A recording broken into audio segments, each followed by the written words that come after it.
Welcome to News Strip Down, where I dig through the news and weed out all the nonsense so you guys don't have to 30 minutes or less. Why? Because anything longer is just BS. Today is August 19th, 2026, you guys. It's hump day, middle of the week for anyone who it really matters to. It is 22 degrees Celsius, that's 71.6 degrees Fahrenheit to you guys down in the States.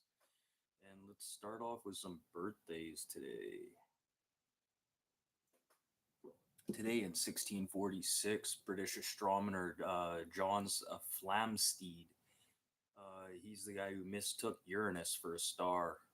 He passed in 1719 at the age of 73.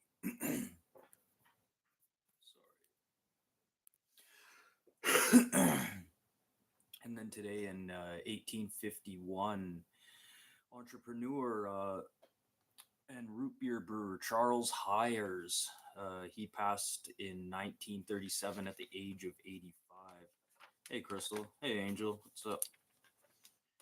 And today in 1871, Orville Wright, his birthday. He passed in 1948 at the age of 76. Orville Wright, if you don't remember that name, bicycle manufacturer and the inventor of the aircraft. Also today in 1883, fashion designer Coco Chanel's birthday. Today she was born. She passed in 1971 at the age of 87. Hey DJ. And today in 1946, the 42nd president of the United States, Bill Clinton. He is 80 years old today. You know, it's really weird. I didn't really realize this before, but he was preceded by Bush and then succeeded by a Bush. Sorry, I just found that funny. Also today in 1967, CEO of Microsoft, Satya Nadella, is 59 years old today. In 1921, Gene Roddenberry, screenwriter and creator of Star Trek, he is 70 years old today.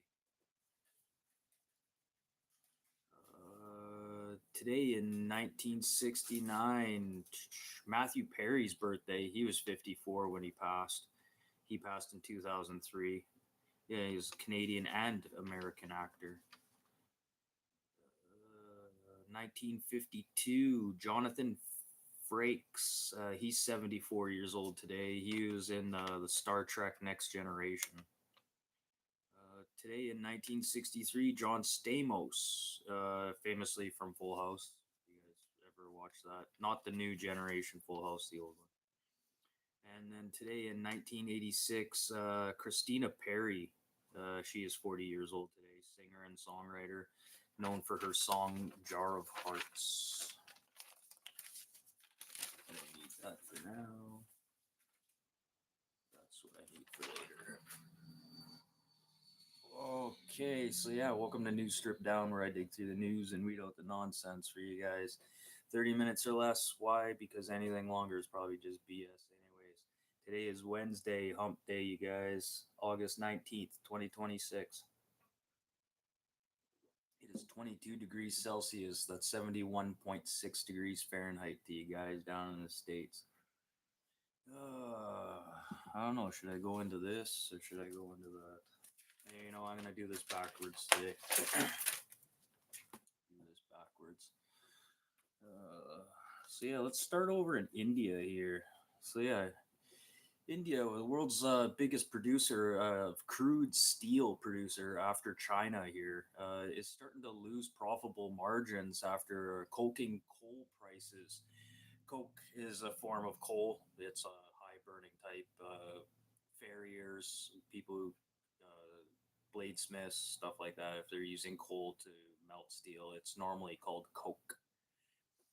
So the coal prices are starting to go up right now, and India's imports about 95% of all of its coking coal, about half of that coming from Australia.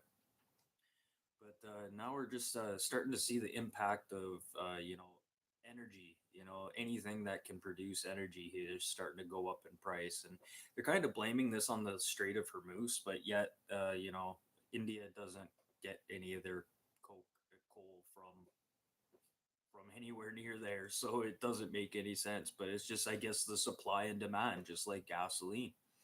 So that's pretty interesting. So India is going to be have to start raising their prices to, it'll be comparable to the rest of the market, just not as good of quality. Like this is just basic, this is basic steel, just crude steel, almost like pig iron. But it's starting to even out the paces when it comes to other steel producers, though. So find some way to balance the budget, I guess. Hey, what's up? And then, speaking of energy forms, since we're talking about this, let's talk about like the energy that no one's talking about right now. Has anyone noticed that the price of propane hasn't changed? Has anyone wondered why? Everything else is going up in price. The price of diesel right now in Manitoba is $1.98. Yeah, $1.98 a liter. A liter, you guys. That's $2 a liter, pretty much. You might as well just say it's $2. But notice It's almost it's $2.30 now. $2.30. Okay, so sorry, I gained to be corrected here. So $2.30 a liter right now for diesel fuel. But has anyone not noticed, like even throughout the camping season, like it's summer right now, has anyone noticed that there hasn't been a major influx of price when it comes to propane? Propane could be, a next viable source for just basic consumers to, to swap over to. It is a cleaner burning fuel too. And it is just a byproduct of what comes from natural gas. So I think this is kind of why it kind of gets under the radar, is because it's just kind of classified as a byproduct. But yet, you know, it's such a, like, why don't people just start switching their furnaces over to propane, and your kitchen range over to propane, and then everything would be so much cheaper. Yeah, yeah, fill them up now, because I'm surprised no one's caught on to this yet, especially when it comes to like the government and taxes, and just especially in your region. Like, how has nobody fallen into this yet? Like, figured this out. So if you guys got propane tanks and stuff, I'd be filling those up before somebody starts to catch on to this. I really didn't want to talk about this, but it's really an elephant in the room that nobody's talking about. Everything, all these energy fuels, like, hey, like coke, natural gas, uh, diesel, petrol, all these fuels are going up in price, except for propane. Anyone explain this? Like, my only understanding of this is because it's classified as a byproduct. They're more worried about selling the natural gas than they are about selling the propane. So I don't know. This could be a good thing, and you know what? They should bring back the propane carburetor again. You guys remember propane cars and trucks? You could sit there and run on empty for like 3 days, but no, they don't want us running on empty for 3 days. You're literally like running on fumes. Yeah, that's from the good old propane days. Literally running on fumes for 3 days. But like forklifts and stuff are still using propane. The technology's still there. I don't know why we just don't readapt this back to, and the emissions.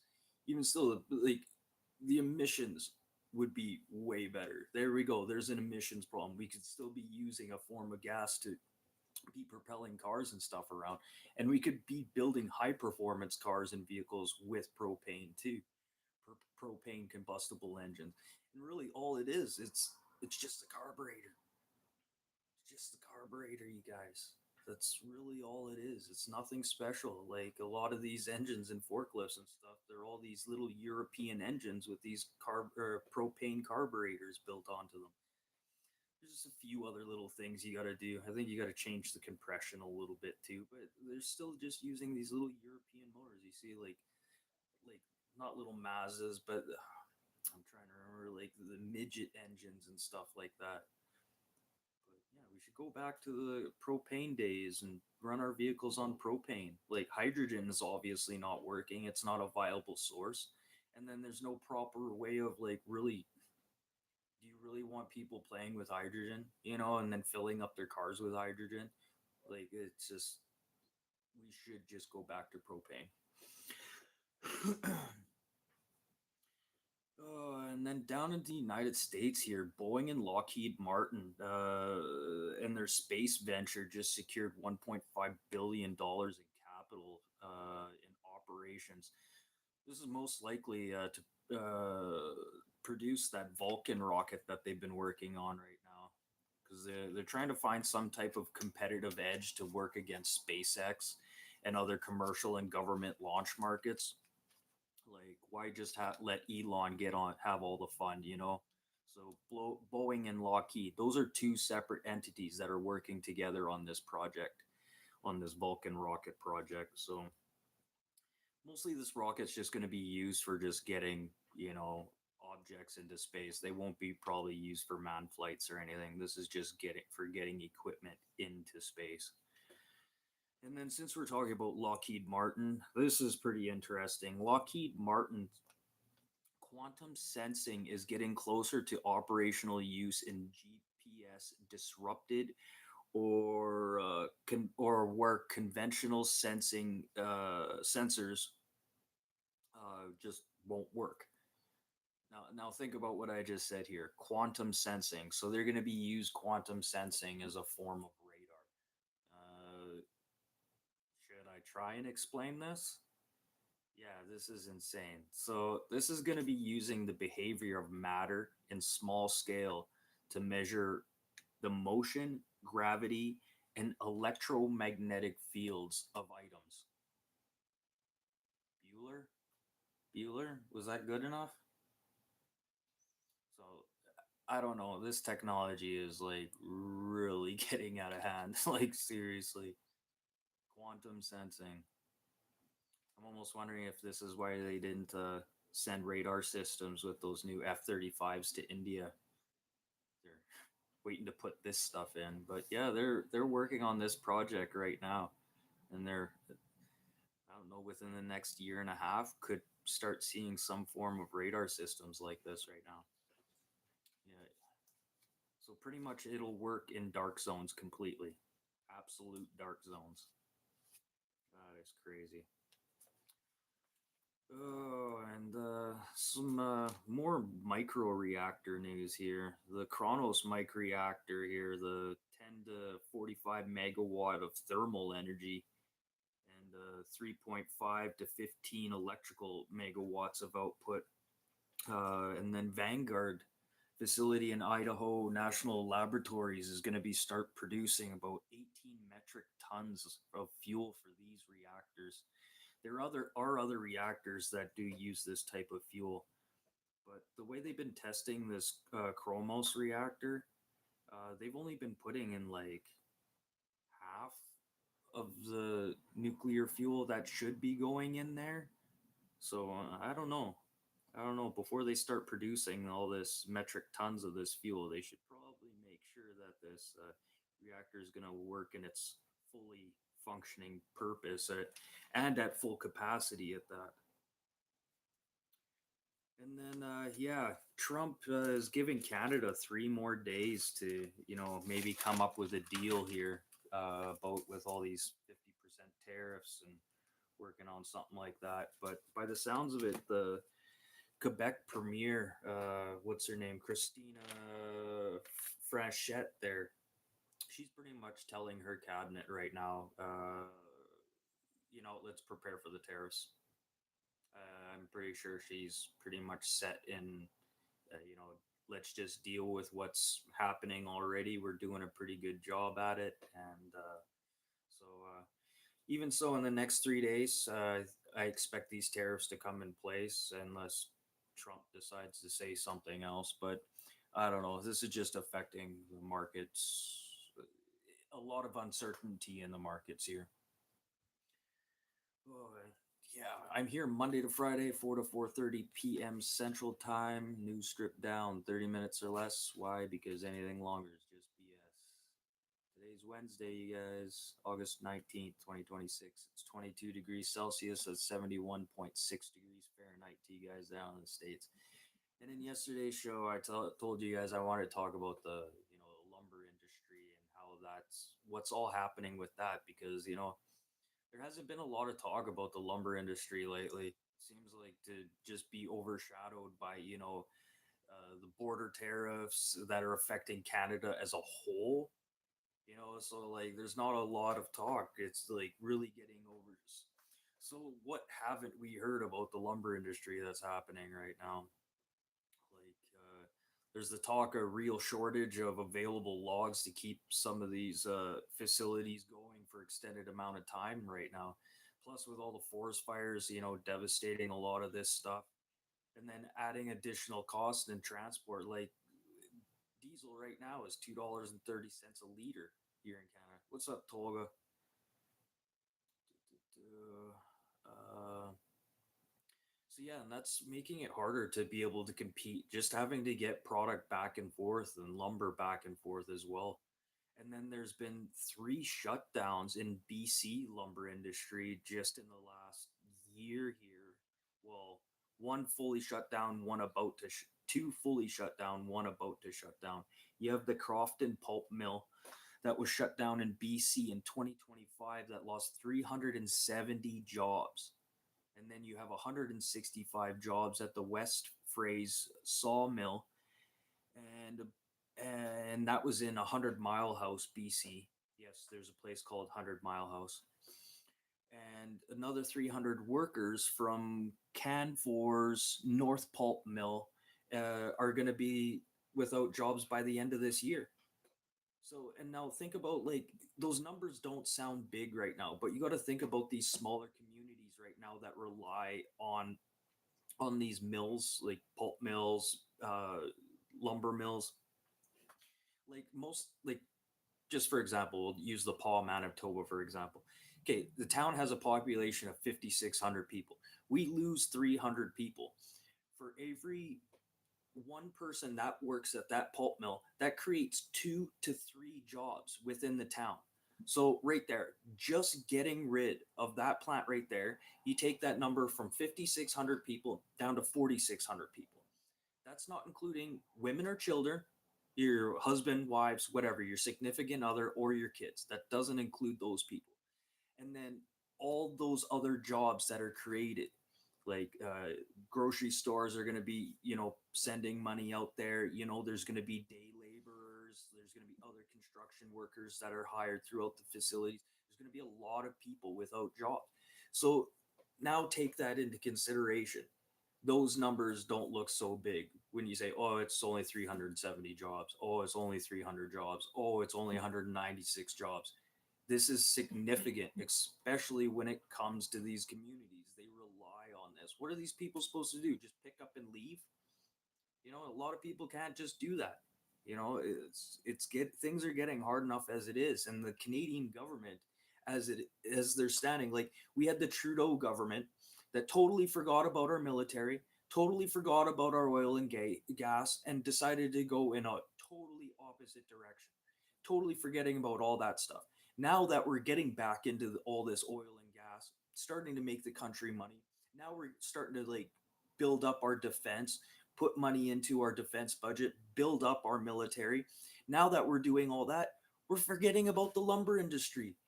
Like all these people sitting here, like the government is not realizing the big picture. Like yes, there have been government grants that have went to these mills and stuff, but it's not helping.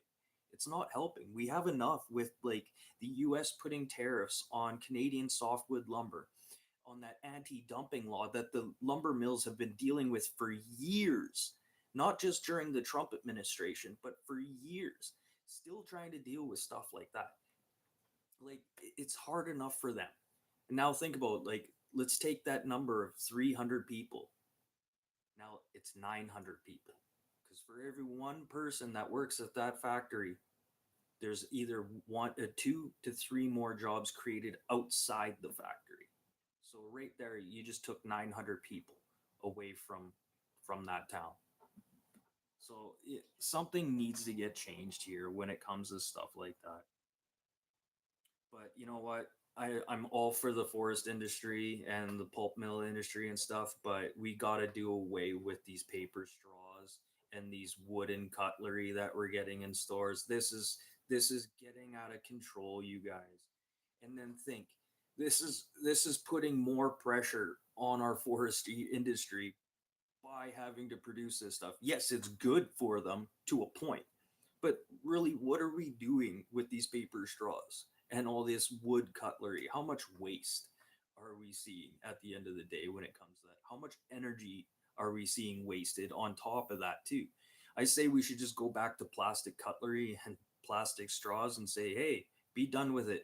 If that turtle in the ocean there had one plastic straw in its nose, I'll stick another straw in its nose, but it's going to be definitely better than watching our people lose jobs and stuff. Like, it's getting unreal here. And you know what? I hope Prime Minister Mark Carney actually starts doing some stuff about that, because really you aren't hearing anything about, and the lumber industry is being so quiet about all this too.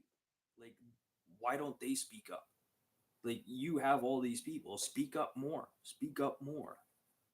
Like, that's the problem with people right now. They just sit there, they go home, and they just woe is me, and then they don't try and do anything about it.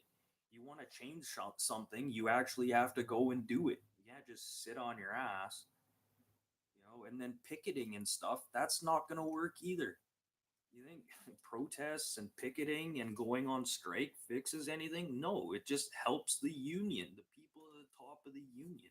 None of that stuff. You have to go out there and figure it out for yourself. I'm not going to tell people what to do, but you really know yourself what you need to do deep down inside yourself. But yeah, that's pretty much it for the news today, you guys. Tolga, I'm glad you're here. That's awesome. And a few things on yeah, don't forget to hit the like button and subscribe. I'm here Monday to Friday, 4 to 4:30 p.m. Central Time. Oh, I got some little bit of time left here. So yeah, today, August 19th, 1839, Louis Dragier's photographic process is shared to the free world with instructions. What a nice guy. It's almost like the guy who invented insulin in Canada, tried to give it to the world for free, and then everyone wanted to get their dirty little fingers all over it. And yeah, and then look, this Lewis guy, he wanted everyone to be able to take pictures, and then we have Kodak that ended up taking over the world when it came to, photography and chemicals and other things. One of the main chemicals for making methamphetamine is actually used for developing film. Fun fact, eh? And you can thank Kodak for that. You thank Kodak.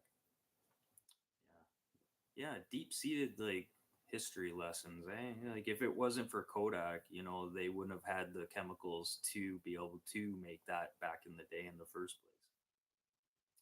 Funny, eh?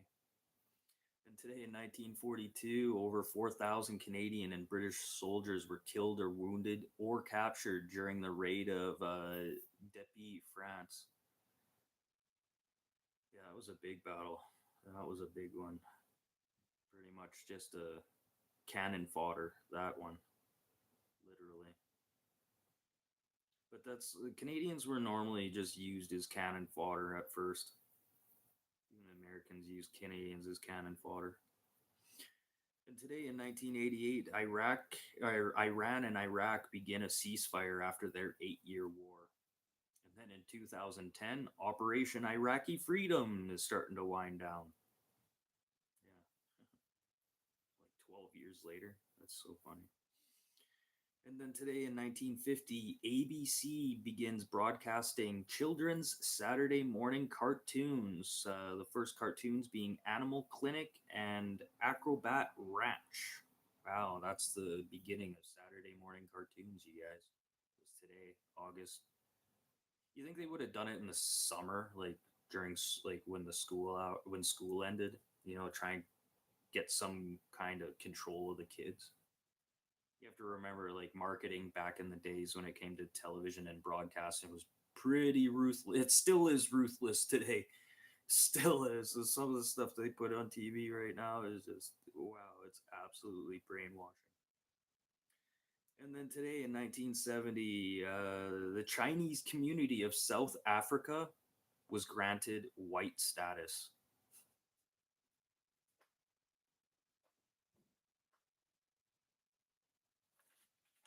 It was the 70s. It was the 70s. It was the 70s. Ugh. So did the black community agree with this too? Or did they vote on this as a whole? Like anyone? Anyone? I should look into that a little bit more. I should highlight that. I should look into that because it kind of makes me wonder right now. Like, who voted for that then? Did the blacks and whites vote for that to allow the Chinese just be like? Did they come to a consensus? Did the Chinese agree to do this? There we go. There's another question. Did the Chinese agree to that? That's funny right there. I should be writing jokes about all this stuff, but the thing is, writing jokes about this stuff, and I go and do this in a comedy club, maybe like 10% of the people would get it. The people are like, "What's this guy talking about? I don't get that." You know, Bill Clinton had his dick sucked in the 90s. What? His wife's crazy. She wanted to push the button. What? Like, so funny. No comment. Exactly, Toga. But that's it. Tomorrow, if it's nice, I probably won't be here. I'm probably gonna go do some stuff at my buddy's place. Go help him clean up and do some yard work for him because he's getting old. He's an old dog. The other day, he wanted to use my weed whacker. You gotta wear a harness to carry the thing. It's massive. He's like, "You should show me how to use that thing." Dude, you walk with a cane. You're not using that weed whacker. But yeah, I might not be around, but I don't know. If I am, I am. But if I'm not, I'm not. But I definitely will be back for Friday's show. But yeah, don't forget to like button, subscribe. I'm here Monday to Friday, 4 to 4:30, 30 minutes or less. Why? Because anything longer is just BS. For sure, Tracy. Awesome. Thank you so much too, Tracy. That's awesome. Thank you so much of you. You're awesome. Tolga's the man too. Yeah, I've known Tolga for years. Years. He's one of the old school generation YouTube uh, chat army mother effers. But yeah, you're definitely a legend in your own right. But you've been around and you've been around. Like it's so funny how you just pop up in places. But yeah, I'll see you guys tomorrow, or I'll see you guys for sure Friday. But if not, no, definitely Friday. Definitely Friday. But I'm out of here. And sorry about the green screen.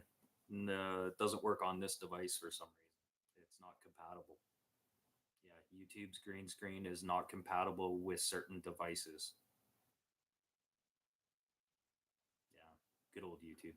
But yeah, I'm out of here. You guys have a great night. And yeah, if I don't see you guys, have a great rest of your week. And don't let the hump day bother you. It's just a day of the week. Just pretend make it your new Saturday. There you go. Okay. Peace out, everyone. Yeah.